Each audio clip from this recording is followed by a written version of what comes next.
Salut! Me voilà avec des nouvelles recettes d'éléments pour bento et là c'est à base de carottes. Il va y avoir deux recettes aujourd'hui aussi.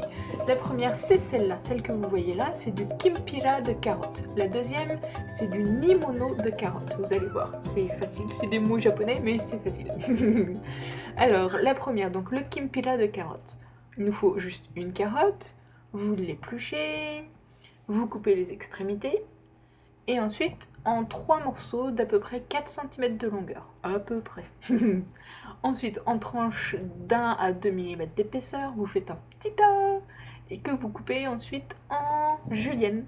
Julienne assez fine, vous voyez. C'est pas une grosse julienne, c'est une petite julienne et c'est plus gros que des carottes râpées quand même. Vous voyez, donc l'intérêt des images, voilà. Vous voyez la taille.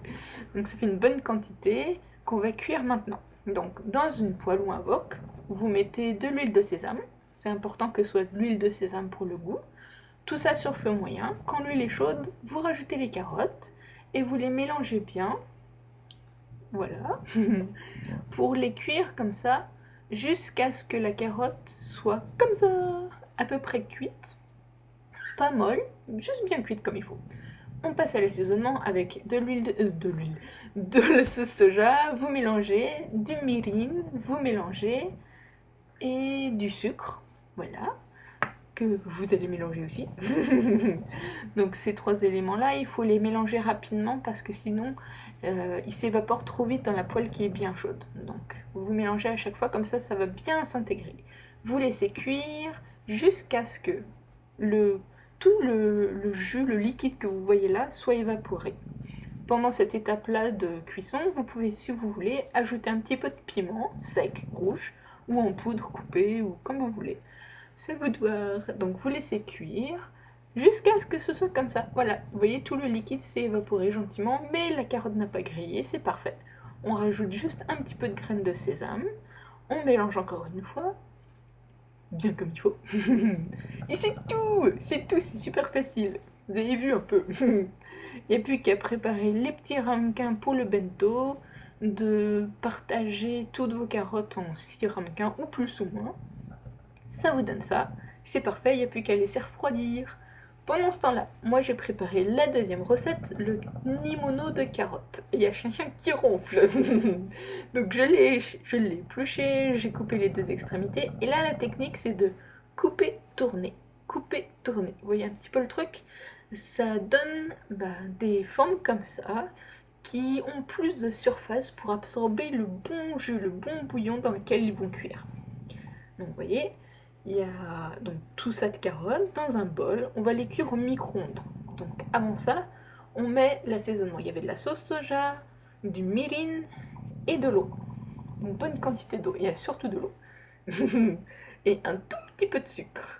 Voilà, on mélange bien pour faire fondre le sucre un petit peu. On met le... Attendez que je réfléchisse. Oh, j'ai déjà oublié, le saran wrap, vous avez vu? Non, on s'était. Donc, on passe tout ça au micro-ondes sur 700 watts, chut, pendant 3 minutes. Je suis perturbée, moi. Donc, 3 minutes, ping, ça donne ça. Alors, quand vous retirez le cellophane, j'ai trouvé le cellophane, faites attention parce que la vapeur sort d'un coup. Et ici, vous mélangez, c'est pas cuit encore, il faut juste mélanger pour répartir le goût. Et regardez un petit peu la cascade de la carotte pas cuite.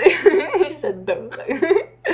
Donc c'était pas cuit, c'était juste pour vous montrer que c'était pas cuit.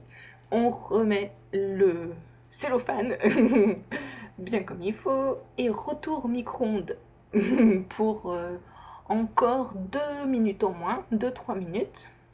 Sur toujours puissance 700 watts.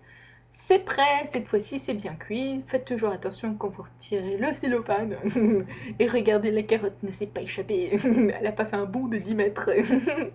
C'est prêt, mais presque en fait. C'est pas tout à fait prêt, il faut laisser reposer jusqu'à ce que ce soit froid. Comme ça, les carottes vont bien s'imprégner de tout ce petit bouillon délicieux, typiquement japonais. Et voilà, c'est tout. Là, c'est vrai, c'est pour de vrai, c'est fini. Il n'y a plus qu'à répartir les morceaux de carottes sans le bouillon dans vos petits ramequins en silicone, ou bien le manger pour le soir ou pour le midi, hein, c'est comme vous voulez. Et donc ici, je vous montre que j'ai pas mis le bouillon, parce que sinon, bah, ça passe pas trop au congélo, ça fait pas terrible. Un tupperware assez plat, pour garder de la place. Les kimpiras de carottes qu'on a préparés tout à l'heure, on les range bien. Les nimono de carottes qu'on vient de préparer, qui sont froids. Tout ça c'est froid, hein. Voilà, et ça vous donne tout ça. Il me restait de la place dans mon tupperware, alors j'ai fait des épinards sautés avec du maïs au beurre avec du sel, tout simplement. Pas besoin de recettes filmées pour savoir comment on fait ça, hein. Vous mettez vos épinards avec un petit peu de beurre et puis vous rajoutez le maïs après, et voilà, tang.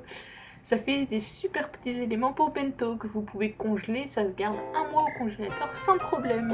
Et forcément, vous pouvez les manger, pas forcément avec votre bento, hein. Vous pouvez faire ces recettes-là pour un petit plat d'accompagnement pour le soir, ou comme vous voulez. En tout cas, c'est super bon, c'est facile, c'est rapide, c'est bon pour la santé. Et il y a plein d'autres recettes sur le site a-vo-baguette.com comme d'habitude. Alors voilà, en attendant de faire une nouvelle recette, je vous souhaite un bon appétit!